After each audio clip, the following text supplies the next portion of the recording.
Hello and welcome everybody. Today we are going to see the next topic of child rights, that is child right legislation. जल्द ही हमारा यह subject complete हो जाएगा।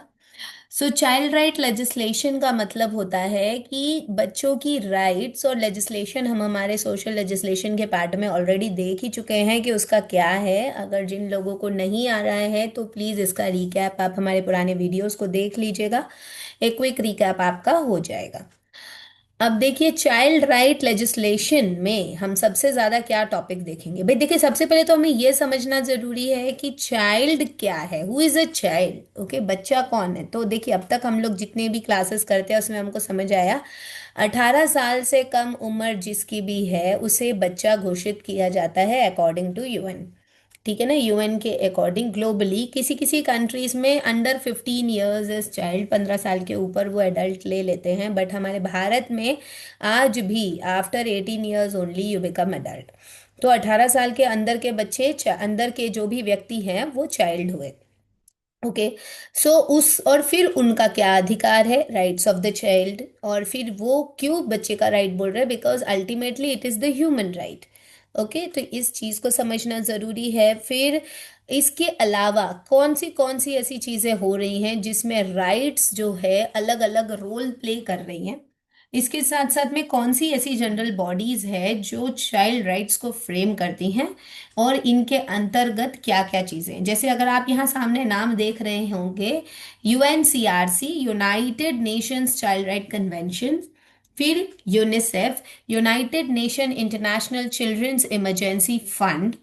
फिर World Health organisation, बच्चों की health के लिए, WHO. NCPCR, National Commission for Protection of Child Rights. And NHRC, that is National Human Right Commission. ये कुछ जनरल बॉडीज है जो राइट्स को डील करती है, child rights, human rights and health और हेल्थ राइट्स। ठीक है।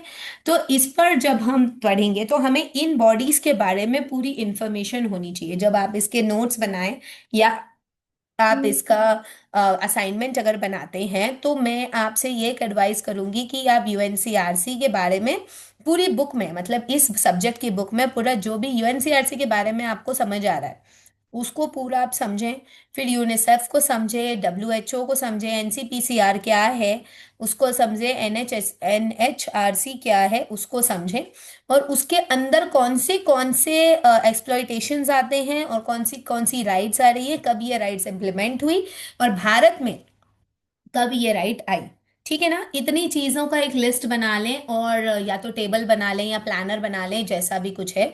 ये स्मार्ट वे ऑफ लर्निंग मैं आपको बता रही हूँ, बिकॉज एज देखिए क्या होता है, जैसे हम हु इज अ चाइल्ड भी अगर समझें तो बच्चा क्या है। ठीक है, चलिए स्टार्ट ही कर देते हैं टॉपिक को। ये ओवरऑल जिस्ट हमको समझ में आ गया है कि इतनी चीजें आप लोगों को करनी है। तो हु इज अ चाइल्ड, जब हम बच्चे को समझते हैं तो जैसे कि यहाँ पे दिया है 18 साल से कम उम्र वाला जो भी व्यक्ति है उसे हम चाइल्ड कहेंगे। ठीक है। यूजुअली गर्ल्स की मैरिज 18 में और मेल्स की यानी बॉयज की मैरिज 21 में, ऐसा रूल इंडिया में आया है। ठीक है ना। तो अगर हम ये कहें कि अगर 18 साल से कम उम्र के जो बच्चे हैं इन पर अगर कुछ हजार्डस एम्प्लॉयमेंट या कोई एक्सप्लॉयटेशन रिलेटेड टू सेक्स और जेंडर और एनीथिंग, ये सारी चीजें अगर आती हैं तो इन सब चीज के लिए राइट्स यानी अधिकार की बात आती है।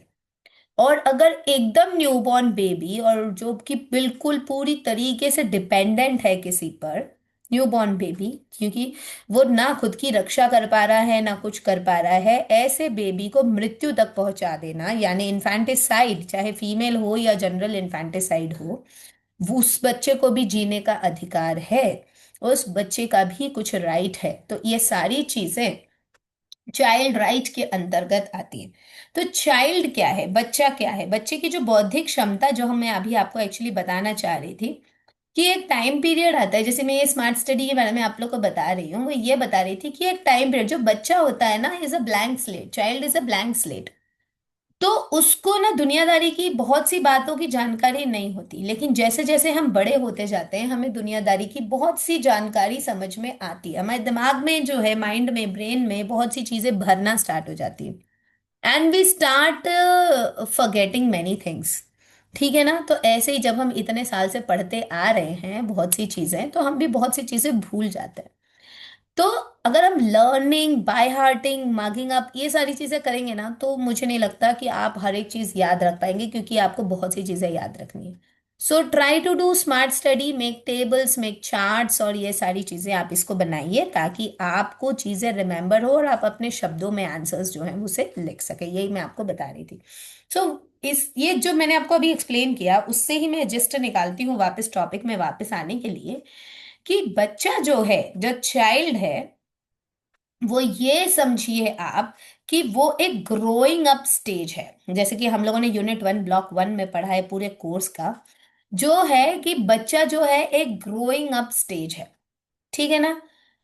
अगर हम ग्रोइंग अप स्टेज को समझते हैं कि जो यूनिवर्सल चाइल्ड है वो एक मेजॉरिटी लेवल पर एक ऐसा व्यक्ति है जो दिन प्रतिदिन ग्रो हो रहा है, दिन प्रतिदिन दुनिया की सारी चीजों को समझ रहा है, तो ये वो चीज है जहां पर बच्चे के साथ में यदि कुछ ऐसी चीज हो जाए जो उसके साथ नहीं होना चाहिए, उसके लिए राइट्स का होना बहुत ज्यादा जरूरी है, अधिकार की चीजें होना बहुत ज्यादा जरूरी है।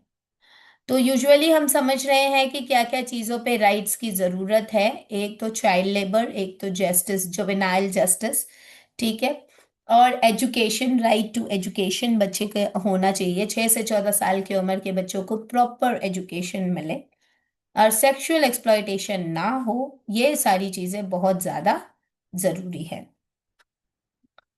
तो जितने भी जनरल बॉडीज हैं उन्होंने अलग अलग तरीके से बच्चे की राइट्स पर एक्शन लिया और अलग अलग तरीके से बच्चों के लिए व्यवस्था करी, जो हमने हमारे पिछली क्लासेस में देखा, हमारे पिछले चैप्टर्स में।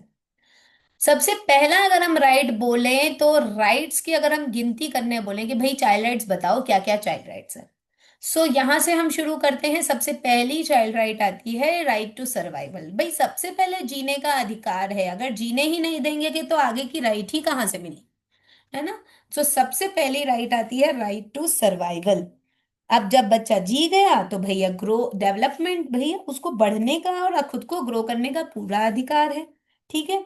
तो right to development, this is the second right. ठीक है। Third right, right to participation, बच्चे को समाज में हर एक चीज में हिस्सा लेने का पूरा अधिकार है। ठीक है।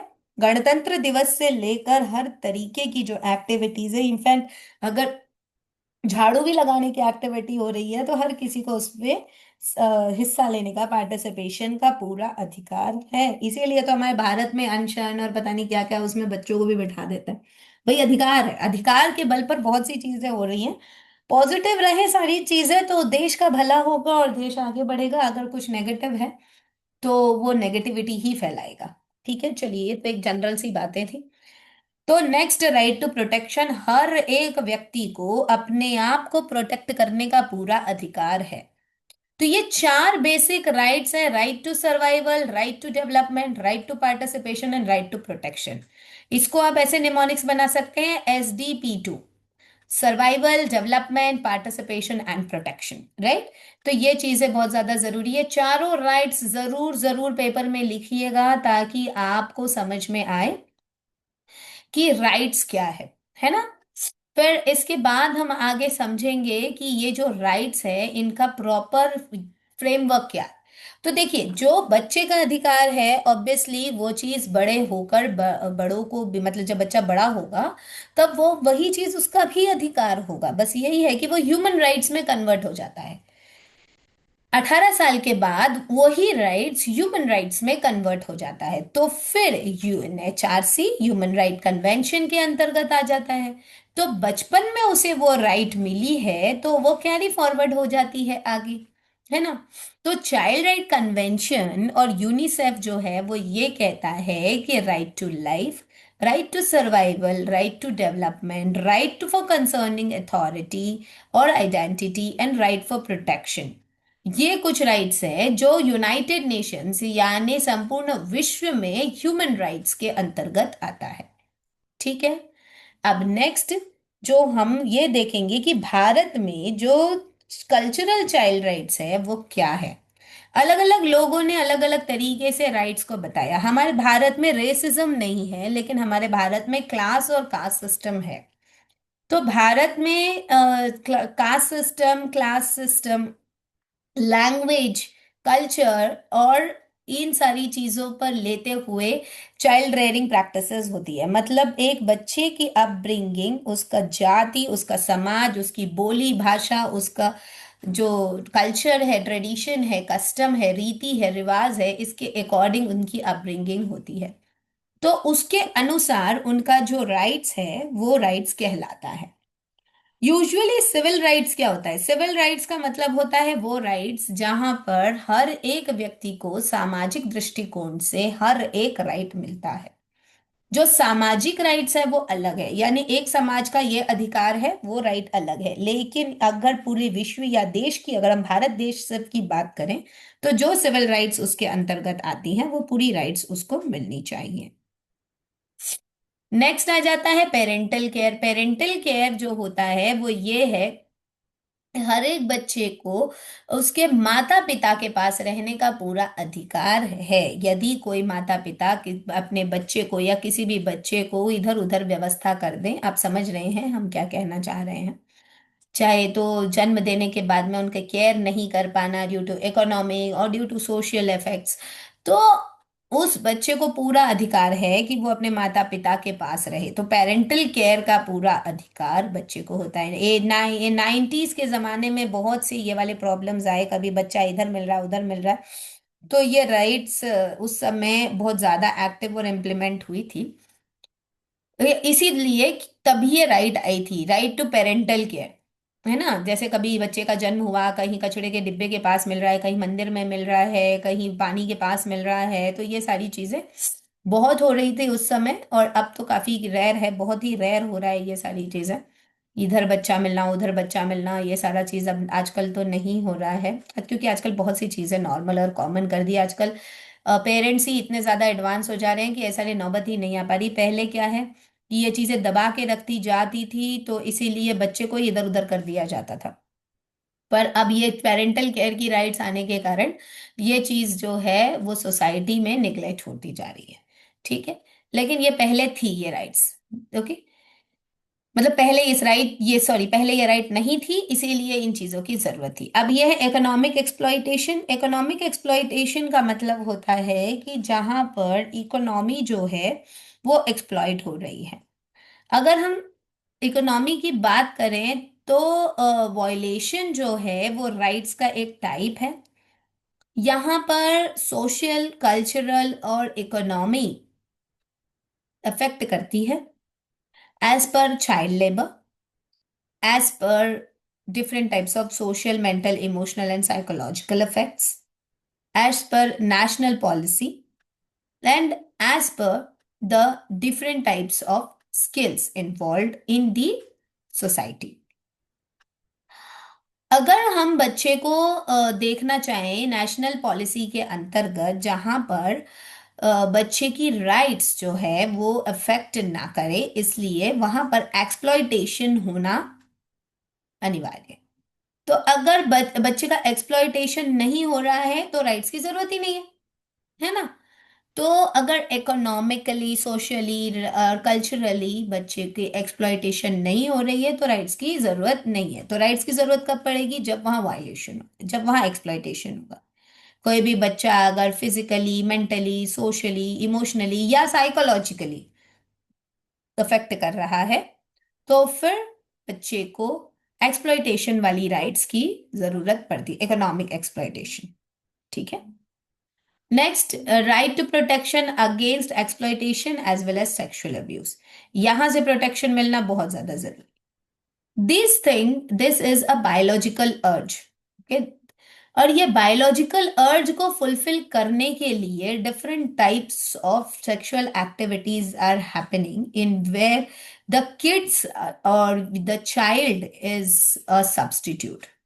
अब चाइल्ड उसको सब्स्टिट्यूट बोल दो, या बच्चे का एडवांटेज लिया जा रहा है, बच्चे के ट्रस्ट और उसकी मासूमियत का फायदा उठाया जा रहा है, जिसे इसके बारे में बिल्कुल कुछ भी जानकारी नहीं होती है उसको इस चीज के अंदर इन्वॉल्व किया जा रहा है। इस राइट को हैंडल करता है पोस्को पोक्सो। ठीक है, protection of child from sexual offences. ठीक है, पोक्सो का फुल फॉर्म है protection of child from sexual offences. I just highlight this here, ये देखिए ये है पोक्सो का फुल फॉर्म। ये इसको देखता है कि 18 साल से कम उम्र का कोई बच्चा, चाहे लड़का हो या लड़की, अगर कोई सेक्सुअल एक्सप्लॉइटेशन के अंतर्गत आता है, कि इनमें से ये वाली एक्टिविटीज में से कोई भी एक्टिविटीज करते हुए यदि कोई बच्चा देखा जाता है, तो ये इस राइट के अंतर्गत जो व्यक्ति है उसको तो जेल या उसकी जो अफेक्शन होता है जो भी उसके पर है वो सारी चीजें होंगी, लेकिन उस बच्चे को एक अलग सुविधा दी जाती है और उसके अधिकार के लिए उस पर रिफॉर्मेटरी और रिफॉर्मेटरी सिस्टम्स जो है वो एक्ट किए जाते हैं। पोक्सो जो है पूरी तरीके से एक्टिव होता है और पोक्सो ही इसकी रिपोर्ट्स और सारी चीजें बनाता है कि रियल में बच्चे के साथ में कुछ ऐसे सेक्सुअल ऑफेंसेस हुए हैं या नहीं हुए। बहुत सारे टेस्ट होते हैं और ये टेस्ट ही इसके अफेक्शन अफेक्शन बताता है। यहाँ पर एक एग्जाम्पल दिया है, उस एग्जाम्पल को आप रीड करें, उससे आपको ये सारी चीजें समझ में आ जाएगी। अगली जो हमारी राइट है, free and compulsory education right. ये आरटीई राइट बोलते हैं, जो 2009 से स्टार्ट हुई और अभी तक चल रही है ये राइट। इस राइट के अंतर्गत 6 से 14 साल के उम्र के बच्चे जो हैं उन्हें फ्री और कंपलसरी एजुकेशन दिया जाता है। इसका मतलब बच्चे का डायरेक्ट एडमिशन नहीं होता है। यहाँ पर बच्चे की uniform, text book, mid day meal, transportation जो है ये बच्चे के पेरेंट्स बोर्ड करते हैं, लेकिन बच्चे की जो एजुकेशन है वो पूरी तरीके से जो है फ्री होती है। यहाँ पर एडमिशन, अटेंडेंस और बच्चे का पूरा एजुकेशन पार्ट, यानी फीस नहीं लगेगी बच्चे की पढ़ाई की, चाहे उसकी जितनी भी फीस हो, लेकिन पेरेंट को यूनिफॉर्म परचेज करना पड़ेगा, बच्चे को टेक्स्ट बुक्स बुक्स वगैरह खरीदनी पड़ती है, मील्स वगैरह जो है उसका पेमेंट करना पड़ता है, ट्रांसपोर्टेशन का पेमेंट करना पड़ता है अगर स्कूल मील प्रोवाइड करता है तो। इसके अलावा जो ट्यूशन फीस है बच्चे की जो लगती है, जो एडमिशन फीस है और जो भी कोई फीस लगती है, और मंथली फीस और जो भी कुछ लगता है वो चीज़ बच्चे का नहीं लगता। ठीक है, बाकी सारा प्रोविजन जो है उसका खर्चा पेरेंट को उठाना पड़ता है। ये राइट टू एजुकेशन के अंतर्गत आता है। ये फ्री एंड कंपलसरी एजुकेशन है। एक्चुअली इसमें बहुत सारे डॉक्यूमेंटेशन होते हैं, इधर का ये हो उधर का वो हो। हमारा स्कूल है तो हमें पता है कि ये बहुत सारी चीज़ों का झंझट झमेला होता है इसमें। बट द थिंग इज, अगर कोई व्यक्ति है जिसके पूरे डॉक्यूमेंट्स अच्छे से रेडी हैं और सब कुछ तैयार है तो फिर ऑब्वियसली होता है, कई बच्चों का हुआ है, बड़े बड़े स्कूल्स में एडमिशन होता है उनका। Now, next is protection of child role and contribution to the important organizations। तो यहाँ पर जो organizations के बारे में बात हुई थी वो यहाँ पर है। यूनिसेफ, WHO, NCPCR और NHRC, ये बहुत ज़्यादा इंपॉर्टेंट ऑर्गेनाइजेशंस हैं जो ऑल ओवर द वर्ल्ड समझते हैं, तो एक एक करके इन्हें समझते हैं। UNCRC, United nation child right convention, इनका ये कहना है ये यूएन जनरल असेंबली में 1989 को अडॉप्ट की गई थी। ठीक है, यहाँ पे आप यहाँ से ना पूरे पॉइंट्स आप निकाल लीजिएगा तो फिर आपको ये सारी चीजें समझ में अच्छे से आ जाएंगी। 1990 में ये कन्वेंशंस जो हैं ये पूरी तरीके से बच्चों के लिए प्रोवाइड कर दिए गए थे, जहां पर बच्चे और पेरेंटल केयर के बिना वाले जो बच्चे हैं, चाहे वो ऑर्फन हो या स्ट्रीट चाइल्ड हो या कोई ऐसा बच्चा हो जो जो पूरी तरीके से अलग हो चुका है अपने परिवार से, उन बच्चों की राइट्स के लिए यूएनसीआरसी की शुरुआत हुई थी। तो who is a child? Child कौन है? 18 साल से कम, according to the child rights the child below 18 years is a child. Sorry, the person below 18 years is a child. Okay, अलग अलग आर्टिकल्स हैं बच्चे की caste, creed, race, gender, colour, sex या कोई भी सोशियो इकोनॉमिक स्टेटस और psychological effects, इन सब के बेसिस पर बच्चे को पूरी तरीके से इक्वली ट्रीट करना, ये इसका सेकेंड आर्टिकल है। इस प्रकार से थर्ड आर्टिकल ये कहता है बच्चे को हर तरीके की प्रोटेक्शन मिले। फोर्थ आर्टिकल ये कहता है कि पूरी तरीके से रेस्पॉन्सिबिलिटी मिले। फिफ्थ आर्टिकल कहता है कि इसको पूरी ड्यूटीज जो है वो पूरी करने का पूरा अधिकार है और बच्चा जो है उसको जीने का पूरा अधिकार है, ये सिक्स्थ आर्टिकल कहता है। ठीक है। तो इस तरीके से ये जितने भी आर्टिकल्स हैं, आर्टिकल नंबर 9, 7, 8 जो है वो अलग आर्टिकल्स है, article number 9, article number 11, article 12, article 13, 14, इस तरीके से टोटल यहाँ पर अगर हम देखें, so there are 54 articles given by UNCRC. तो इनके अगर आप चाहें तो पॉइंट्स बना लें, सब कुछ लिखने की जरूरत नहीं है, 10 से 12 आर्टिकल्स आप कोई भी जो आपको इजी लगता है उसको अगर आप लिख दें तो आपको ये समझ में आ जाएगा और इसको आप पॉइंट्स बना सकते हैं। ठीक है। अब सेम आ जाता है UNICEF. UNICEF is children emergency fund.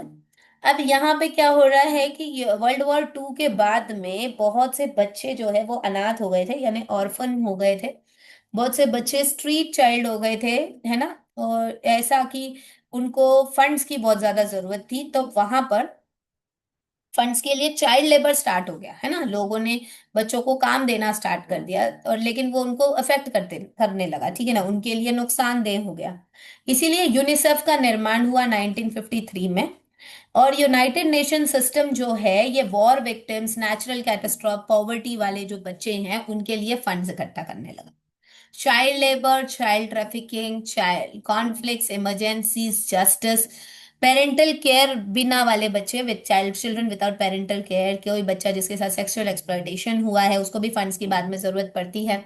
Violence वाला बच्चा जिसके साथ में कुछ वायलेंस हुआ हो, हाँ, मारपीट वगैरह, ओके। एंड देन निग्लेक्ट किया हुआ बच्चा, लेजिस्लेशन जिस बच्चे को जरूरत है, तो इन लोगों के लिए यूनिसेफ का निर्माण हुआ था। ठीक है। Next, World Health organisation. बच्चों को हेल्थ को देखते हुए जब हमने हमारे फर्स्ट ईयर में हेल्थ वाला जो टॉपिक पढ़ा था, कॉन्सेप्ट ऑफ हेल्थ, उसमें हमने देखा था कि हेल्थ जो है बहुत ही इंपॉर्टेंट रोल प्ले कर रहा है, और बच्चे की ग्रोथ एंड डेवलपमेंट और हेल्थ के लिए कितनी चीजें इंपॉर्टेंट है। इसीलिए यह जरूरी है कि बच्चे की हेल्थ जो है वो सुपरवाइज्ड रहे, और वो सुपरविजन ऑफ हेल्थ दिखता है वर्ल्ड हेल्थ ऑर्गेनाइजेशन, जो यूनाइटेड नेशंस कन्वेंशंस की राइट के अंतर्गत ही आता है।